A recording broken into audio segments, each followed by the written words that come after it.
श्री राम। हम लोग संदीप दास जी महाराज के यहाँ खावेला ग्राम में पहुँचे हैं। ये एकादश कुंडी महायज्ञ करवा रहे हैं, विष्णु महायज्ञ। हम यहाँ यज्ञ कुंड में दर्शन कर रहे हैं। देखिए विलक्षण यज्ञ कुंड बने हुए हैं। हम यज्ञस्थ यज्ञ मंडपस्थ देवताओं को नमन करते हुए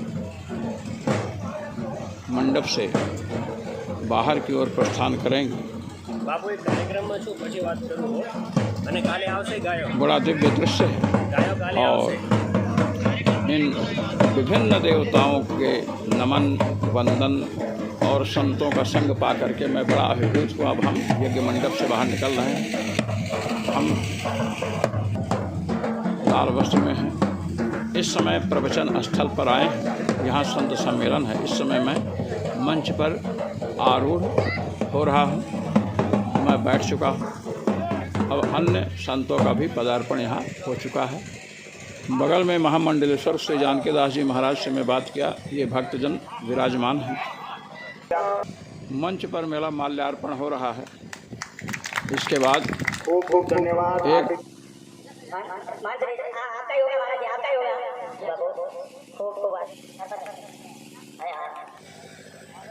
यत्र यत्र रघुनाथ कीर्तनं तत्र तत्र कृतमस्तकाञ्जलिं मास्तवामि परिपूर्णलोचनं मारुतिं नमस्काराक्षसान्तकं सीतानाथसमारम्भा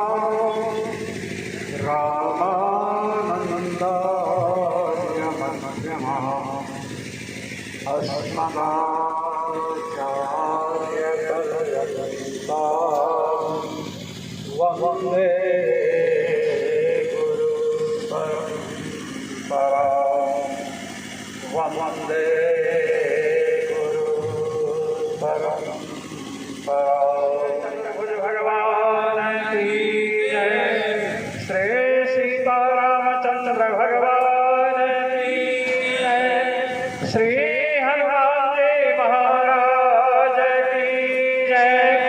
जगद्गुरु श्री स्वामी रामानंदाचार्य जी महाराज की जय। जय जय सीताराम। श्री संदीप दास महाराज, श्री जानकी दास जी महाराज धीमा के महामंडलेश्वर। और ये देखिए जितने ग्रह हैं सबको वश में करने वाले शनिदेव जी महाराज शनिधाम के महामंडलेश्वर हैं। इनको नमस्कार करने से ही सब ग्रह भयभीत हो जाते हैं। कोई कुछ बिगाड़ नहीं सकता। और देखिए संजीव दास जी महाराज, आपको देखने से मुझे विवेकानंद की स्मृति होने लगी। विवेकानंद जी भी ऐसे ही बांधते। श्री नानक दास जी महाराज, आपके नाम से ही गुरु नानक का स्मरण होने लगता है। आनंद दास जी महाराज, आनंद को परमात्मा का महाराज स्वरूप बताया गया। आनंदम ब्रह्मणो विद्वान विभेद को दश्चन। भगवान वेद के जो शिरोभाग हैं उपनिषदों का उद्घोष है कि परमात्मा के आनंद को जानने वाला कहीं भयभीत नहीं होता है। और इधर श्री राधा कृष्ण दास जी महाराज, ये दोनों के दास हैं। श्री राधा जी के भी दास हैं और भगवान श्री कृष्ण के। महाराज को पराठा के साथ दही प्रिय है। आज मुझे पता चला कि भगवान कृष्ण मट्ठा वट्ठा माखन वाखन चुराते थे महाराज। अब पता चला। और यहाँ जो भक्त समाज है और यहाँ के पूर्वाचार्य हैं श्री छगन जी महाराज। छगन जी का अर्थ आप लोग भले न समझते हो, मैं आपको बताता हूँ। षड गुण का अपभ्रंश महाराज छगन है। 6 गुण भगवान में हैं। वैसे तो अनंत गुण है भगवान में, किंतु 6 गुण के कारण उनको भगवान कहते हैं। 6 गुणों का नाम महाराज भग है। ऐश्वर्यस्य समग्रस्य धर्मस्य यशसः श्रियः ज्ञान वैराग्योश्चैव शरणागतिरेव भग इति ऋण शरणा। संपूर्ण ऐश्वर्य, संपूर्ण स्वामित्व, अनंतानंद ब्रह्मांड में एक का ही स्वामित्व है। जिसका स्वामित्व है उन्हें भगवान कहते हैं। तो सबसे भग का अर्थ है 6 गुण। भगो अष्ट अष्ट इस भगवान जिनमें 6 गुण हो। पहला गुण है संपूर्ण जगत के भगवान स्वामी। अन्य इंद्र आदि का स्वामित्व भगवान के अधीन है। धर्म, जितने धर्म है सब यदि मिला दिए जाए और मिलने के बाद उन धर्मों का कोई मूर्तिमान विग्रह हो तो आप समझ लीजिए कि वो भगवान का स्वरूप है। रामो विग्रहवान धर्म। श्री राम को विग्रहवान धर्म कहा गया। धर्म के विग्रह कौन है? भगवान राम। और कह कौन रहा है पता है? महाराज ये वो कह रहा है जिसकी भांजी की नाक काट दी गई है। किसी के भांजी की नाक कट जाए तो वह व्यक्ति शत्रु की प्रशंसा नहीं करेगा, किंतु मारीच स्वयं कह रहा है रावण से कि रावण, यदि तुम धर्म का कोई मूर्तिमान विग्रह देखना चाहते हो, धर्म का कोई आकार देखना चाहते हो, तो तुम्हें दंडकारण्य में जाकर के श्री राम का दर्शन करना चाहिए। रामो विग्रहवान धर्म, धर्म के मूर्तिमान विग्रह। तो महाराज यश, संपूर्ण यश, यश नाम महद यश। वेद कहते हैं कि जिसका नाम और यश ये दोनों व्याप्त है संसार में, तो भगवान का यश। और महाराज श्री संपत्ति, संसार में जितनी संपत्तियां हैं, अनंतानंत ब्रह्मांड में जितनी संपत्ति है वे सब संपत्तियां किसकी हैं? भगवान की। एक बार महाराज देवराज इंद्र आए दशरथ जी से मिलने के लिए। दशरथ जी से मिलने के लिए देवराज इंद्र श्री अयोध्या जी आए। अब देवराज इंद्र महाराज अटूट तीनों लोगों के स्वामी हैं। तो देवराज इंद्र ने कहा कि जैसे हम सोने के चौकी पर बैठ करके दंत धावन करते हैं, जैसे आप लोग कोलगेट करते हैं, ब्रश करते हैं, वैसे देवता लोग दतून करते हैं। तो क्या ऐसे दशरथ जी भी करते होंगे? अब महाराज अयोध्या में पहुंचे तो देखे कि सोने की चौकी पर बैठ करके एक व्यक्ति दतून कर रहा है। इंद्र ने कहा कि महाराज चक्रवर्ती दशरथ जी आपको प्रणाम है। अरे कहा कि हमको प्रणाम मत कीजिए, मैं दशरथ जी के बाथरूम को साफ करने वाला नौकर। कहे कि बाथरूम को साफ करने वाले? कहे हाँ। कहे तो आपके पास है सोने की चौकी? अरे कहे यही नहीं, 360 चौकियां हमारे पास रखी है। कहे ये सब कहाँ से आई आपके पास? कहे दशरथ जी महाराज जिस चौकी पर दतून करते हैं ना, दूसरे दिन उसे अपने प्रयोग में नहीं लेते हैं, तो मैं उठा लाता। मेरे यहाँ बहुत से बात किया आप जैसे लोगों के आने से। उन्होंने कहा कि मैं देवराज इंद्र हूँ और आपकी चौकी सोने की देख करके दतून कर रहे हैं, तो मैंने आपको प्रणाम किया। और आप दशरथ जी के कौन हैं? बाथरूम साफ करने वाले।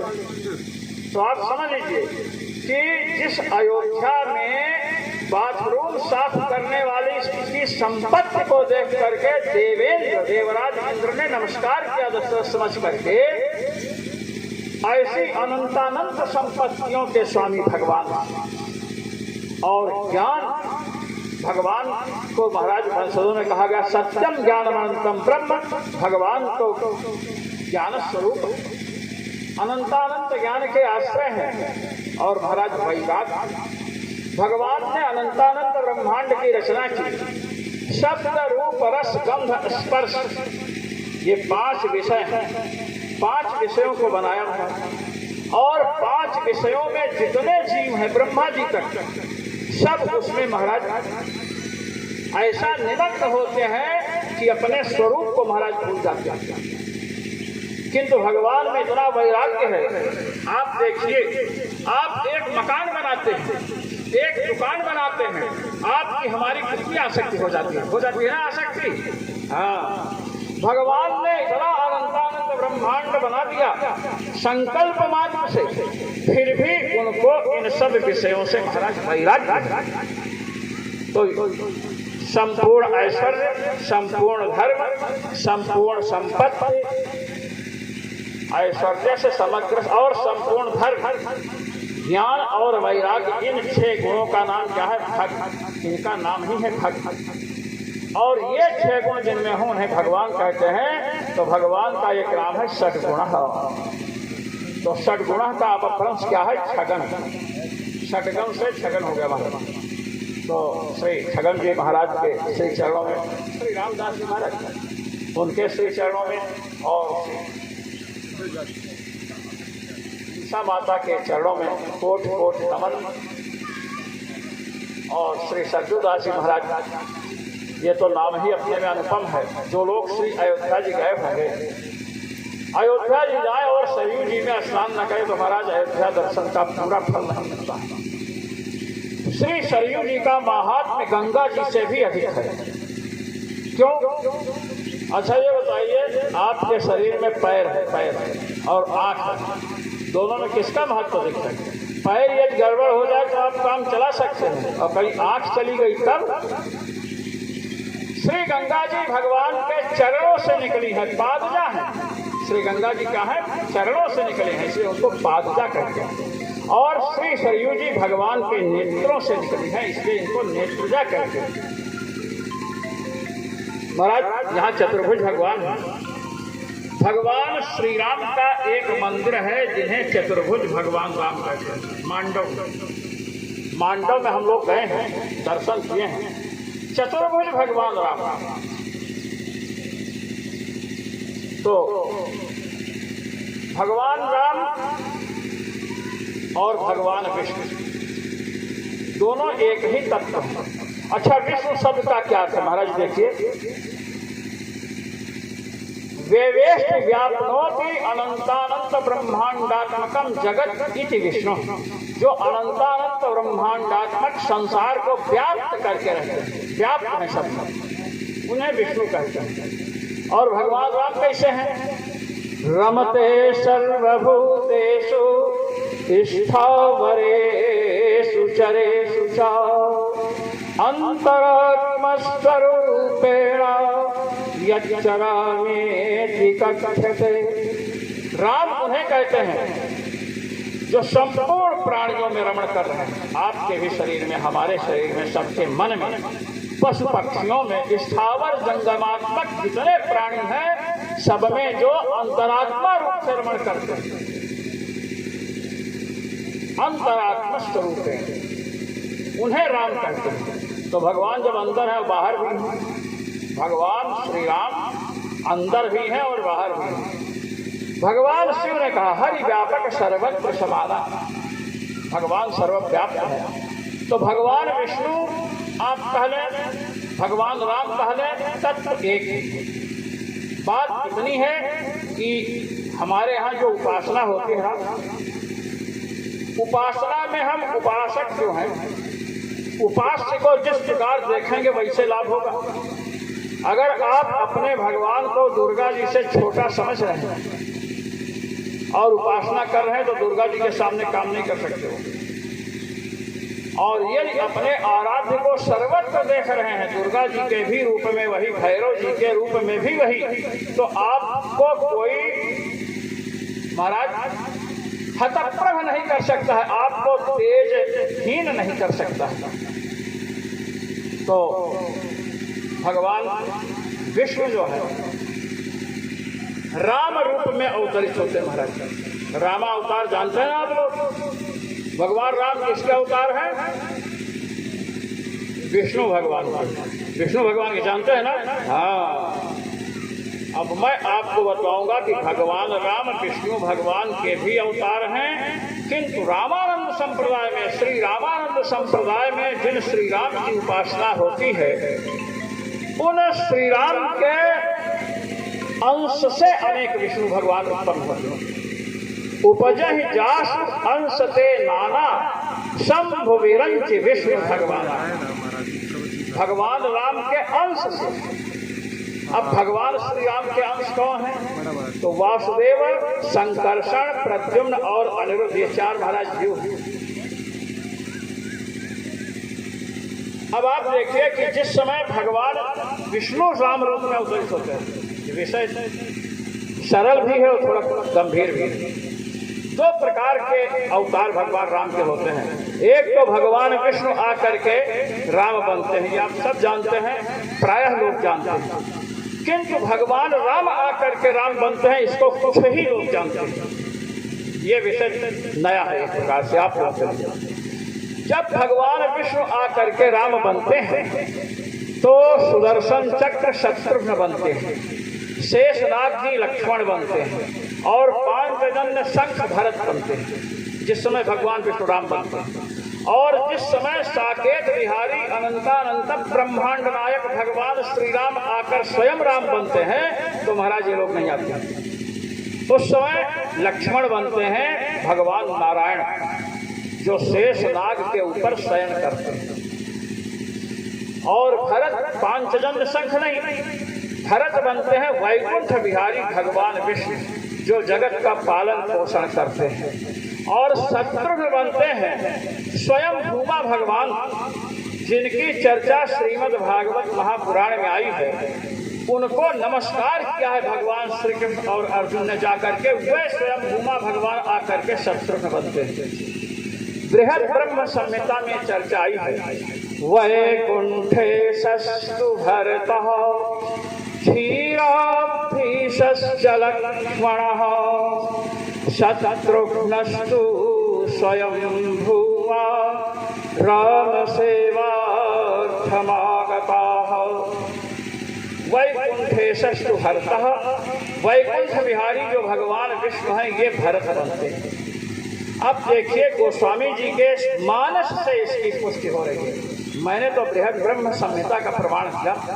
जब श्री वशिष्ठ जी भरत जी का नामकरण संस्कार करने जाते हैं, नामकरण एक संस्कार होता है, नामकरण का संस्कार कम से कम दिन में करना चाहते हैं तो 11वें दिन होना चाहिए और 3 महीना या 100 दिन से अधिक समय नहीं निकलना चाहिए। और नामकरण में टिन्नो पिन्नो पप्पू गप्पू ये नाम नहीं रखना चाहिए, भगवान के नाम पर नाम रखना चाहिए। आजकल एक पप्पू का बड़ा प्रचार है ना। तो भाई आपसे कहना चाहता हूँ, जब श्री भरत जी का नाम भरत रखा वशिष्ठ जी ने तो भरत शब्द का अर्थ बतला रहे हैं सबको। विश्वभरण विश्वभरण पोषण कर जोई ताकर नाम भरत अस होई। श्री दशरथ जी को कह रहे हैं कि विश्व का जो भरण पोषण करते हैं, विश्व का जो पालन पोषण करते हैं वही ये हैं और इनका नाम क्या होगा? भरत। तो विश्व का भरण पोषण पालन पोषण करने का काम किसका है? भगवान विष्णु का। भरत जी कौन है? भगवान विष्णु है। वैकुंठे सस्तु भरत। अब आइए, क्षीराब्धिश्च लक्ष्मण, क्षीर सागर में जो शेषनाग के स्वामी के रूप से, शेषनाग के आराध्य के रूप में विराजमान है शेषशय्या पर, वे भगवान नारायण लक्ष्मण बनते हैं। अब गोस्वामी जी महाराज इसका भी संकेत किए हैं। महाराज चाहे मानस हो और चाहे वेद हो, इसमें सुस्पष्ट कोई बात नहीं कही गई है, एकदम खोल करके नहीं कहते लोग। अब क्यों नहीं कहते हैं? परोक्षक प्रियो वै वेदा, परोक्षक प्रियो वै देवा। देवताओं को प्रत्यक्ष कथन अच्छा नहीं लगता महाराज। देवता नहीं चाहते हैं कि हमारा पूरा स्वरूप अनावृत हो जाए, भगवान भी नहीं चाहते। तो महाराज चर्चा चल रही है कि क्षीर सागर में जो शेष नारायण भगवान है, शेष भगवान है सहस्रमुख के, उन पर विराजमान भगवान नारायण लक्ष्मण। आइए मिथिलापुरी चलिए। मिथिलापुरी में एक सुंदर धनुष रखा है, स्वयंवर हो रहा है। इस कथा को ध्यान से सुन लो। जिसकी शादी नहीं हुई है ना, शादी के चांस 100% बन जाएंगे। हाँ, बूढ़ों को छोड़ करके, हाँ पहले मैं बूढ़ों को और साधु महात्माओं को छोड़ करके, साधु महात्मा को इच्छा नहीं होती है, लेकिन बूढ़ों को भी जो है, देखिए स्वयंवर में भगवान शिव का धनुष रखा है। आप सब इस बात को जानते हैं। अब ये धनुष जानते हैं किसका है? महर्षि दधीचि की हड्डियों से महाराज निर्मित है। जिस समय महर्षि दधीचि से हड्डियां मांगने के लिए देवराज इंद्र पहुंचे तो दधीचि जी ने ध्यान किया, क्योंकि उस समय अस्थियों में प्राण रहते थे महाराज। वाल्मीकि जी के शरीर पर नीमकों ने मिट्टी का ढेर लगा दिया, हड्डियां बची थी, उसे प्राण थे महाराज। तो फिर शरीर हृष्टपुष्ट हो गया। मन स्वरूपा को आप देखिए तो महाराज जी हड्डियों में प्राण। तो दधीचि जी ने विचार किया कि हड्डी जहां जहां जाएगी वहां वहां हम रहेंगे। तो ध्यान से देखा कि हड्डियां जाएंगी कहां और इनसे क्या बनेगा। तो दधीचि जी की हड्डियों से 3 अस्त्र बने। पहला चतुर्भुज भगवान का शांग धनुष, दूसरा भगवान महेश्वर शिव जी का धनुष और तीसरा देवराज इंद्र का वज्र बना। ये चर्चा श्रीमद् भागवत महापुराण से मैं प्रस्तुत कर रहा हूं। अब भगवान विष्णु का और भगवान शिव का जब धनुष बन गया तो देवताओं ने ब्रह्मा जी से पूछा कि इन दोनों में बलवान कौन है।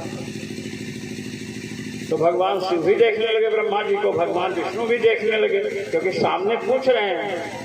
तो ब्रह्मा जी ने कहा इसका निर्णय बाद में दिया जाएगा। देवताओं ने कहा क्यों? कहे झगड़ा करा देते हैं, दोनों में युद्ध करा दें, सामने निश्चित हो जाएगा। अब महाराज भगवान विष्णु और भगवान शिव जी में विरोध उत्पन्न करवा दिया ब्रह्मा जी। शिव जी लड़का लगते हैं और भगवान विष्णु बाप लगते हैं। बाबा और पोते में महाराज विरोध पैदा करा दिया। अब दोनों आमने सामने आ गए युद्ध के लिए। तो भगवान विष्णु ने युद्ध के समय इतनी हुंकार की, महाराज हुम शब्द का उच्चारण किया तो शिव जी स्तब्ध हो गए।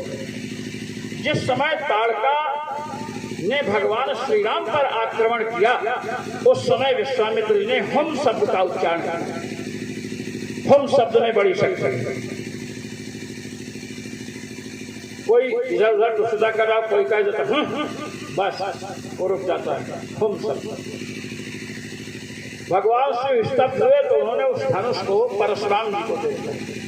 परशुराम जी कुछ दिन उससे अभ्यास किया और अंत में वह धनुष मिथिला परंपरा में महाराजा जनक जी के पास वही धनुष रखा हुआ है स्वयंवर में। दधीचि जी उस धनुष में परात्पर ब्रह्म अनंतानंत ब्रह्मांड नायक रघुनायक श्री राम की प्रतीक्षा कर रहे हैं। भगवान श्री राम की प्रतीक्षा कई लोग कर रहे हैं। मिथिलापुरी में दधीचि महर्षि प्रतीक्षा कर रहे हैं और दंडकारण्य में मतंग वन में सबरी जी प्रतीक्षा कर रहे हैं। और भगवान श्री राम के अनुचर उनके अनन्य भक्त श्री हनुमान जी महाराज की प्रतीक्षा हजारों वर्षों से संपात जी कर रहे हैं महाराज, समुद्र तट पर, पर्वत पर। तो इस प्रकार उस समय प्रतीक्षा करते हैं। और आजकल हम लोग आधे घंटे या 1 घंटे की प्रतीक्षा करने लग जाए। कहीं ट्रेन में किसी को लेने जाए, ट्रेन लेट हो जाए महाराज तो उसमें व्याकुल हो जाते हैं। अरे हम संपाति से भी गए गुजरे हैं क्या, जो 25-30 हजार वर्ष प्रतीक्षा किया महाराज। प्रतीक्षा करना यदि सीखना हो तो संपाति जी का स्मरण कीजिए, सबरी जी का स्मरण कीजिए। अहल्या जी तो पाषाण बनी हुई पड़ी थी, उनको तो आप कह सकते हो कि उनको तो कुछ बोध ही नहीं था। आप कह सकते हैं कि चेतना जब होती तो महाराज अधिक अनुभव होता है। वृक्ष भी प्रतीक्षा कर रहे हैं लेकिन इनमें अंतःकरण जो है, जो ज्ञान है इनका थोड़ा आवृत है, लेकिन अपने लोगों का ज्ञान अधिक विकसित है। और जिसका ज्ञान जितना विकसित है वही कम प्रतीक्षा करता है महाराज। तो महाराज प्रतीक्षा सब कर रहे हैं। अहल्या जी भी प्रतीक्षा कर रहे हैं और दधीचि भी प्रतीक्षा कर रहे हैं। भगवान श्री राम स्वयंवर में विराजमान है महाराज। जब धनुष नहीं उठा तो श्री विश्वामित्र जी ने भगवान श्री राम को आज्ञा दी और भगवान उठ करके जब चले। अब आप यहाँ पर ध्यान देंगे तो आपको समझ में आ जाएगा कि भगवान नारायण ही लक्ष्मण जी बने। जिस समय परात्पर ब्रह्म साकेत विहारी श्री राम आते हैं राम भक्त, जब भगवान श्री राम चले तो लक्ष्मण जी उठ करके खड़े थे। और लक्ष्मण जी उठ करके जब खड़े होते हैं, जैसे लक्ष्मण जी उठ करके खड़े हुए वैसे ही उस हड्डी के धनुष से महाराज दधीच जी भी उठ करके खड़े हो गए। दो स्वयंवर में महाराज खड़े हैं भगवान श्री राम के सामने। दधीच जी ने भगवान राम से कहा कि राम आप झुकना मत। तो भगवान श्री राम ने कहा कि मैं झुकूंगा नहीं तो धनुष उठाऊंगा कैसे। एक छोटी सी जामुन उठाने के लिए महाराज झुकना पड़ता है, एक रोटी का टुकड़ा उठाने के लिए हमको झुकना पड़ता है नीचे। तो झुकना तो पड़ता है जिससे नीचे से उठाएंगे। अच्छा जूता पहनते हैं, चप्पल पहनते हैं, जूता जो पेड़ी में ठीक से नहीं आ पाता तो उंगली लगा के झुकते हैं ना। हाँ, तो महाराज एक छोटी वस्तु उठाने के लिए झुकना पड़ता है और हम नहीं झुकेंगे तो धनुष को कैसे उठाएंगे। तो श्री दधीच जी ने कहा कि नहीं, यदि आप मेरे सामने झुके तो मर्यादा का सर्वथा विनाश हो जाएगा। क्यों? क्योंकि आप हमारे आराध्य जो भगवान शिव हैं उनके भी आराध्य हैं। आपके श्री चरणों में भगवान शिव साष्टांग प्रणाम करते हैं और भगवान शिव के चरणों में मैं साष्टांग प्रणाम करता हूँ। यदि आप मेरे सामने झुकेंगे तो भक्त और भगवान के बीच की जो मर्यादा है उसका विलोप हो जाएगा, उसका सर्वनाश हो जाएगा, इसलिए आप झुकिए नहीं। भगवान श्री राम ने कहा यदि मैं झुकूंगा नहीं तो धनुष के रूप में आप हो तो उठाऊंगा कैसे। गुरु जी ने कहा धनुष उठाने के लिए गुरु की आज्ञा हम छोड़ नहीं सकते हैं, गुरु की आज्ञा हमें मानी है तो हमें झुकना पड़ेगा और बिना झुके उठ नहीं सकते। तो कहे कि महाराज ऐसा कीजिए कि आप अपने चरणों को मेरे विग्रह से छुआ दिए, धनुष से छुआ दिए और मैं उठ जाऊंगा। तो भगवान श्री राम ने कहा कि मैंने क्षत्रिय कुल में अवतार लिया, आप विप्र हैं, ब्राह्मण हैं, अब मैं क्षत्रिय आप जैसे ब्राह्मण तपस्वी महातपस्वी दुर्धर्ष तपस्वी के शरीर से अपनी चरण की उंगलियों को कैसे छुआऊंगा। दधीच जी ने कहा वाह, जिस समय मिथिला में आप पधारे आल्या पत्थर बनी हुई पड़ी थी महाराज, गुरु जी ने कहा तो चट्ट से छुआ दिया उंगली, चरण का स्पर्श चट्ट से कर दिया तुरंत। उस समय आपको ये विचार नहीं आया कि अहल्या ब्राह्मणी है और मैं क्षत्रिय हूँ। स्त्री की बात आई, नारी की बात आई तो आपने तुरंत उद्धार कर दिया उसका, और जब पुरुष की बात आई तो आप ब्राह्मण क्षत्रिय की बात कर रहे हैं। भगवान जब भक्त से पराजित होते हैं तो बड़ा आनंद का अनुभव उनको होता है। उन्होंने कहा दधीच जी जैसा आप कह रहे हैं वैसे करेंगे। महाराज आगे भगवान आगे बढ़ रहे हैं, लक्ष्मण जी पहले से सावधान हैं। लक्ष्मण जी ने उस समय आज्ञा दी है और किस किस को आज्ञा दी है इस पर आप ध्यान देंगे तो आपको समझ में आ जाएगा कि लक्ष्मण जी भगवान नारायण हैं, ना तो ये शेषनाग के अवतार हैं, ना स्वयं शेषनाग। लक्ष्मण जी क्या कहते हैं, देशी कुंजरहु कमठ अहि कोला, धरहु धरनि धरि धीर न डोला, हो सजग सुनि आयस मोरा, राम चाहि शंकर धनु तोरा। आयस मोरा, मेरी आज्ञा सुन करके सावधान हो। अच्छा आज्ञा किसको दिया जाता है? नौकर को आज्ञा देते हैं, पत्नी को भी आज्ञा दे सकते हैं। आजकल के पतियों की बात मैं नहीं कर रहा हूँ, मैं पहले के पतियों की बात कर रहा हूँ। आज तो पत्नी आज्ञा दे देती है, हम जा रहे हैं बर्तन मांज करके रखना हमारा, अब क्या करें। आज की इसकी बात दूसरे, और जो यहाँ पर बैठे हैं इनकी पत्नियाँ तो इनकी बात मानती ही, समझेंगे नहीं। अगर नहीं मानती होती तो इनको आने ही नहीं देती महाराज। तो महाराज पिता पुत्र को आज्ञा देता है, स्वामी नौकर को आज्ञा देता है, गुरु शिष्य को आज्ञा देता है, बड़ा अपने से छोटे को आज्ञा देता है, ये सब लोग जानते हैं। अब लक्ष्मण जी आज्ञा दे रहे हैं महाराज, किसको? दिश कुंजर दिशाओं के हाथियों को। कोई बात नहीं। कमठ, कमठ माने कच्छप। कच्छप भगवान कौन है? चतुर्भुज भगवान विष्णु के अवतार, अर्थात कछुआ के रूप में भगवान विष्णु ही हैं। तो बताओ शेषनाग के अवतार यदि लक्ष्मण जी होंगे तो अपने जिसकी सैया बने हैं, जो उनके ऊपर लेटा है, वो यदि कच्छप रूप में है तो उसको कैसे आज्ञा देंगे? वो तो जानते नहीं कच्छप रूप में हमारे स्वामी हैं, आज्ञा नहीं दे सकते महाराज। और अहि माने शेषनाग। यदि शेषनाग के अवतार लक्ष्मण जी होंगे तो शेषनाग को आज्ञा कैसे देंगे? आप नहर जानते हैं, नहर नदी से निकलती है ना। अब आप बताइए, नदी को नहर आज्ञा दे सकती है क्या? नहर नदी को आज्ञा दे पाएगी? नदी का ही पानी आता है, नदी का पानी रोक दिया जाए तो नहर सूख जाएगी। तो जैसे नहर और नदी में अंतर है, ऐसे अवतार और अवतारी में अंतर है। नदी के जगह पर अवतारी है और नहर के जगह पर अवतार है। तो शेषनाग के अवतार लक्ष्मण जी होंगे तो शेषनाग को आज्ञा नहीं दे सकते हैं। और शेषनाग के आराध्य जो भगवान नारायण हैं, उनके स्वरूप विशेष कच्छप को भी आज्ञा नहीं दे सकते हैं। फिर आया है कोला। कोला माने कोल माने वाराह। वाराह भगवान, चतुर्भुज भगवान विष्णु ही वाराह बने, पृथ्वी का उद्धार किए। तो शेषनाग के अवतार लक्ष्मण जी महाराज वाराह को आज्ञा कैसे दे सकते हैं? अच्छा, इन सबको आज्ञा कौन दे सकता है? भगवान नारायण दे सकते महाराज। कच्छप तो उनके अवतार हैं, वही कच्छप बने हैं। तो कच्छप अपने अवतार को भगवान नारायण आज्ञा दे सकते हैं। शेषनाग तो उनकी सैया ही है, भगवान नारायण किन पर सोते हैं? शेषनाग पर। तो शेषनाग सैया है। आप चाहें तो अपने बिस्तर को इधर लगाओ, चाहे उधर लगाओ, तो आपके अधीन है। तो शेषनाग को आज्ञा दे सकते हैं। वाराह भी उनके अवतार हैं, इसलिए उनको भी आज्ञा दे सकते हैं। इसलिए लक्ष्मण जी कौन है? भगवान नारायण हैं। क्षीराब्धीशस्य लक्ष्मण, ये गोस्वामी जी संकेत कर रहे हैं। गोस्वामी जी ने संकेत किया है। मैंने कहा था परोक्ष प्रियो वही देवाः, देवता को परोक्ष अच्छा लगता है, प्रत्यक्ष नहीं। देवता आपकी सहायता करेंगे, आपको पता नहीं चलेगा, सहायता कर देंगे। और देखिए, शत्रुघ्नस्तु स्वयं भूमा, शत्रुघ्न तो स्वयं भूमा भगवान हैं, जिनके चरणों में जाकर के भगवान श्री कृष्ण और अर्जुन ने प्रणाम किया। भगवान श्री राम की सेवा के लिए आए।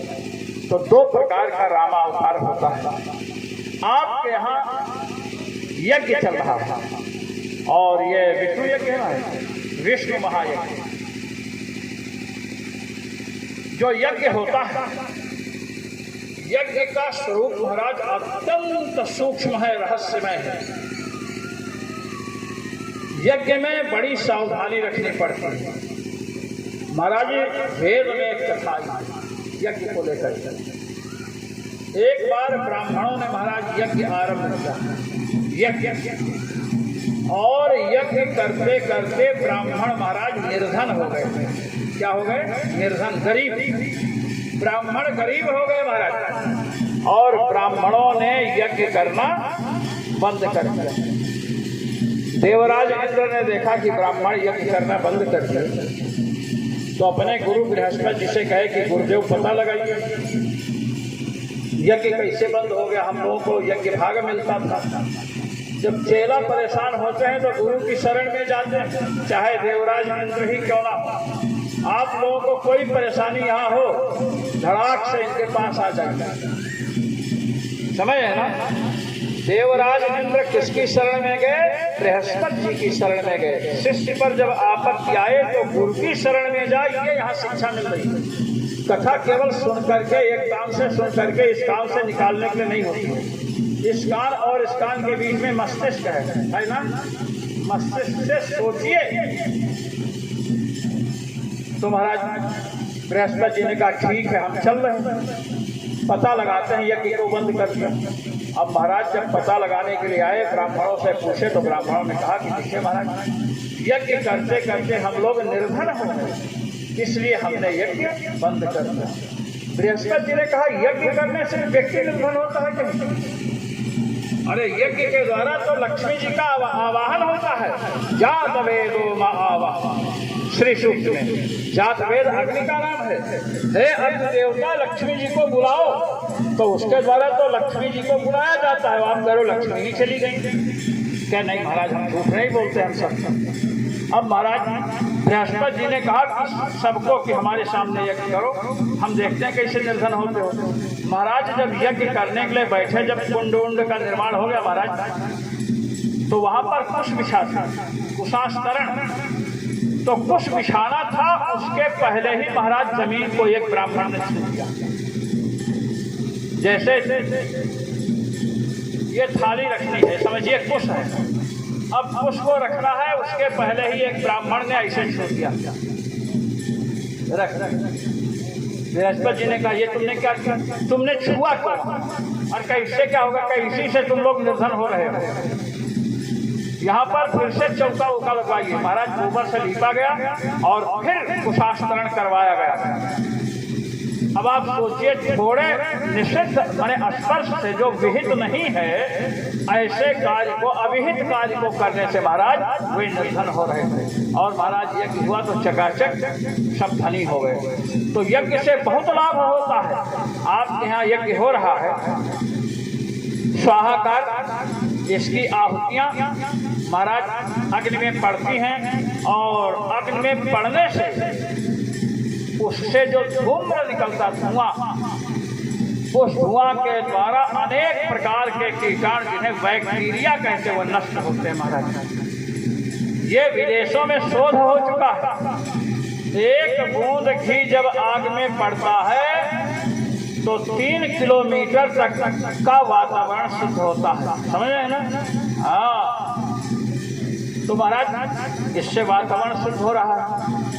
दूसरी बात कि ये जो यज्ञ है ना, यज्ञो वही विष्णु, यज्ञ को साक्षात विष्णु रूप बताया गया है। यज्ञ भगवान विष्णु है। मंदिर में चतुर्भुज भगवान है, उनकी अर्चना होती है, उनको भोग लगता है। ऐसे ही इनको भोग समर्पित किया जाता है साकल्य के रूप में। अच्छा, यज्ञ पहले किसने किया? महाराज यज्ञ की परंपरा बड़ी प्राचीन है, समझ रहे ना? हम लोग जो है ना, अपने लोग जब शरीर छोड़ते हैं, शरीर सबको छोड़ना महाराज, चाहे साधु महात्मा हो। और एक बात बताऊं, 7 दिन के अंदर ही सब मर जाएंगे। सुन लो, 7 दिन के अंदर ही ते बोल जाएंगे। 8वां दिन होता ही नहीं। 8वां दिन होता है क्या? नहीं होता है। तो कितने दिन में सबको मरना है? 7। 8वां दिन होते नहीं तो कौन नया दिन लाएगा? तो 7 दिन में मृत्यु होती है संपूर्ण प्राणियों की। और यज्ञ में सप्त होता होते हैं महाराज, सप्त होता यज्ञ में। और ये जो यज्ञ चल रहा है ना, इस यज्ञ के द्वारा वातावरण को शुद्ध करने के साथ साथ इतनी पवित्रता यहाँ के वातावरण में आ जाएगी, यदि हम इस यज्ञ में कुछ भेंट करते हैं। मैं आपको बताऊं, एक बार प्रजापति से महाराज किसी ने कहा कि आप यज्ञ में क्या देंगे? तो प्रजापति ने कहा और लोगों ने क्या दिया? कहे इन्होंने 1 बीघा जमीन दान दी, इन्होंने गेहूं दान दे दिया, इन्होंने चावल दान दिया। प्रजापति ने पूछा कि तुम जमीन दान दे दिए, क्या जमीन के बिना मर सकते हो? कहे नहीं। तुमने चावल दान किया, क्या उसके बिना मर सकते हो? कहे नहीं। कहे मैं ऐसी वस्तु का दान दूंगा जिसके दान करने से प्राणी मर जाता है। महाराज हमने शब्द होता 7 धातु में हमारा शरीर है, जिसमें वपा नाम की धातु है। यदि वह शरीर से निकल जाए तो महाराज कोई जीवित नहीं रह सकता। प्रजापति ने कहा मैं वपा नाम की आहुति दूंगा, वपा को दे रहा हूं जिसके बिना जीवित नहीं रह सकता। महाराज उन्होंने यह सिद्ध कर दिया कि यज्ञ में हमें अधिक से अधिक वस्तु देनी चाहिए। यदि हमारा प्राण भी चला जाए तो दान से पीछे नहीं हटना चाहिए, अर्थात दान देने में कंजूसी नहीं करनी चाहिए। यज्ञ बार बार नहीं होता, और साधु महात्मा भी बार बार, आप सोचो जब चाहेंगे तब आ जाएंगे, ये संभव नहीं। देवता, यहाँ महाराज अनेक देवता, सर्वतोभद्र मंडल, नवग्रह, षोडश मातृका, सब देवी देवता। ये नवग्रह जहाँ से आते हैं ना, भगवान शिव, भगवान नारायण जहाँ से आते हैं, पूरे भारत की संपत्ति बेच दो तो महाराज उनका वाहन खर्च नहीं दे सकते हैं। हाँ, गरुड़ का खर्च कौन देगा बताइए? गरुड़ का खर्च कोई दे सकता है? नहीं दे सकते। बहुत दूर से आते हैं, प्रकृति मंडल के उस पार। तो जो यज्ञ हो रहा है, यज्ञ में यदि कोई गड़बड़ी हो जाए महाराज, जैसे मैंने अभी आपको बताया, तो महाराज विलक्षण बात हो जाती है। आपके क्षेत्र में भागवत की कथा तो हुई होगी महाराज। भागवत कथा को सुनाने वाले महाराज सूत जी हैं। सूत जी का नाम आप लोगों ने सुना होगा। यह सूत जी की उत्पत्ति ही यज्ञ कुंड से हुई है। यज्ञ कुंड से हुई। कैसे हुई महाराज? इंद्र को आहुति देने के लिए कुछ आहुतियां रखी थी और कुछ आहुतियां बृहस्पति जी के नाम की रखी थी महाराज। अब पंडित लोग हलवा खूब खा लिए थे, थोड़ा आलस से आ रहा था। अब महाराज इंद्र की आहुति निकाला, इंद्र वाली। और एक पंडित ने कहा बृहस्पतये स्वाहा, बृहस्पति के नाम पर दे दिया इंद्र वाली आहुति। अब दूसरे विद्वान ने पूछा कि इंद्र वाली आहुति बृहस्पति जी को दे दी गई तो बृहस्पति, अब इंद्र को क्या मिलेगा? उसने बृहस्पति जी वाली आहुति उठाई और कहा इंद्राय स्वाहा। देखिए आहुतियों में सांतर्य हुआ महाराज। अब आहुति, और ये जानते हैं किसके यज्ञ में हुआ है? आयु गैरू नतु खैरू के यज्ञ में नहीं, ये महाराज पृथु के यज्ञ में हो रहा है। जो आदिराज कहे जाते हैं, जिनसे पहले किसी की राजा संज्ञा थी ही नहीं महाराज। इन्होंने पृथ्वी, इन्हीं के नाम से पृथ्वी नाम पड़ा इस धरती का, पृथोरियम पृथ्वी। इन्होंने पृथ्वी पहले ऊपर खाबर थी महाराज, समतल कराया। पृथु जी को बहुत बड़ा राजा माना गया, सम्मान दिया गया। तो पृथु जी के यज्ञ में ये हो रहा है। ये कांड किसके यज्ञ में हो रहा है? पृथु जी के यज्ञ में महाराज, जो भगवान विष्णु के अवतार हैं। अब महाराज ब्राह्मणों ने जब आहुति डाल दी तो जानते उससे क्या हुआ? आहुति में सांकर्य हुआ और महाराज उसके कारण उससे अर्थात यज्ञ कुंड से एक व्यक्ति उत्पन्न हुआ। यज्ञ कुंड समुद्भूतो, यज्ञ कुंड समुद्भूतः सूतो निर्मल मानसः। सूत जी की उत्पत्ति हुई यज्ञ कुंड से, आहुतियों में सांकर्य होने से। एक बार शंकर जी से पार्वती जी ने पूछा कि ये बताइए, आप हमेशा राम राम जपते हो, तो नाम जब करते हो तो इसका दशांश हवन ववन भी तो होना चाहिए, हवन होना चाहिए। तो शंकर जी ने कहा कि हवन होना तो चाहिए, तो आप हवन करते हैं क्या? शंकर जी से पार्वती जी ने पूछा आप हवन करते हैं क्या? शंकर जी ने कहा करता तो हूँ। कहे मैंने तो कभी नहीं देखा, मैंने तो नहीं देखा कि आप हवन करते हो। अरे कहे कि मैं हवन करने का आरंभ कर चुका हूँ। प्रथमाहुतिर् मनोजः, मैं अपने तृतीय नेत्र की अग्नि में, महाराज 3 प्रकार की अग्नियां हैं, दक्षिणाग्नि, आह्वानीय अग्नि और गार्हपत्याग्नि। तो 3 प्रकार की अग्नियों में एक अग्नि जो मेरे तृतीय नेत्र की ज्वाला से निकलती है, उसमें मैंने संपूर्ण संसार को आहुति के रूप में डालना चाहा। पार्वती का संपूर्ण संसार को कहे, हाँ कहे कि आपने शुरू नहीं किया, कहे शुरू कर दिया। प्रथमाहुतिर् मनोजः, मेरी प्रथम आहुति कामदेव है। मैंने कामदेव को प्रथम आहुति के रूप में चुना और उसे मैं भस्म कर चुका हूँ आहुति के रूप में। अब सारा संसार बाकी है, देखो कब नंबर आ जाए। कहे नहीं महाराज बस इधर रहने दीजिए भगवान से। तो महाराज चतुर्भुज भगवान का यह आश्रम है और इस आश्रम में आप एकत्र हुए हैं। भगवान को सबसे अधिक क्या प्रिय है मैं आपको बता रहा हूँ। भगवान को सबसे अधिक प्रिय क्या है? भगवान को सबसे अधिक प्रिय भगवान के भक्त होते हैं महाराज। किसी माँ से पूछो आप कि आपको सबसे प्रिय क्या है, तो तुरंत बच्चे की तरफ संकेत करेगी, ये बच्चा हमको प्रिय है। छोटे एक गाय है, गाय को जब लोग बेचते हैं और जब गाय उस किसान के यहाँ से जाना नहीं चाहते हैं तो उसके बछड़े को लेकर के आगे चल देते हैं, चलते हैं ना, और गाय चल देती है ना।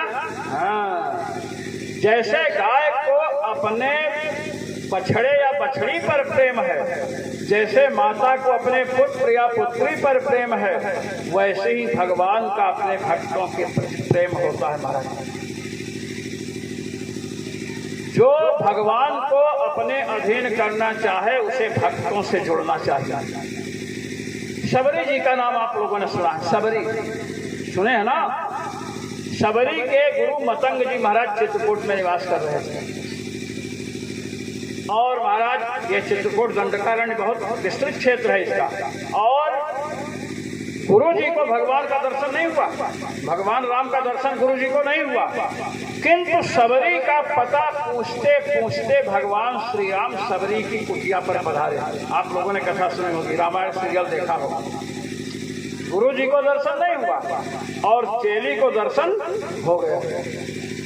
तो हमारे यहाँ महाराज पद्म पुराण में एक बात कही गई है कि जो डायरेक्ट भगवान की सेवा कर रहे हैं, जानकी दास जी महाराज हैं, शनिदेव महाराज हैं, संजीवन दास जी महाराज हैं, संदीप दास जी महाराज हैं, नानक दास जी महाराज हैं, आप आनंद दास जी महाराज हैं, राधाकांत दास जी महाराज हैं, ये भगवान की सेवा कर रहे हैं डायरेक्ट। इनको मुक्ति मिलेगी कि नहीं इसमें संदेह है, ये आप समझ लीजिए। हाँ, आप सुन लो, आप लोगों को मुक्ति मिलेगी कि नहीं इसमें संदेह है। हमें नहीं, व्यास जी को महाराज संदेह है।